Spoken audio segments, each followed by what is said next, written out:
How the kings and queens of England and Scotland have died has been a mix of the bizarre, accidental, painfully common, and downright mysterious. There has been violence, infections, overindulgence, and even the occasional regicide. There were plots, accusations, rivalries, and there was the ever-present menace of poison. Trauma was a constant threat, not just on the battlefield, but also at leisure. Hunting and jousting were as dangerous as battle. More than one of the monarchs was injured or killed whilst at leisure. If our monarchs avoided a traumatic end, then an infection was just as likely to strike them down. Dysentery, tuberculosis, and smallpox played their part. There was rarely a death without a suspicion of murder. The whisper of poison was never far from the lips of those in power. Many monarchs who usurped their predecessor increased the risk of a similar lethal end for themselves. In short, if your hands were covered in blood when you took the crown, don't be surprised if a violent murder is coming your way too. By the 20th century, the kings and queens had put aside axes through the head, pokers up the rear end, and gushing dysentery for more of the chronic lifestyle-related diseases of the lungs and heart that claim most of our lives today. When it came to the monarchs, though, the last century was not without its own controversy.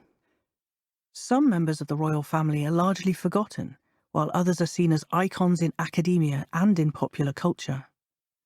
So much was recorded of their demise and of the accompanying ceremony that studying their deaths also becomes a history of how we've treated, cared for, and disposed of bodies throughout time. Of course, for everyone else, it's most likely a mass grave during a plague or suffering as a whole village was ravaged by pestilence, famine, or war. The bodies of the kings and queens were no different to others, and so were subject to the same decay and indignity of death. However, in the case of the monarchs, we can be assured that the stories told and the histories that we have were embellished to suit the needs of those writing them. The agendas of the writers, the religious chroniclers, always learned men, set the tone and dictated our understanding. It was they who could bestow saintly wholesomeness on someone they felt should be admired, or devilish putrefaction on someone they wanted to paint in a bad light.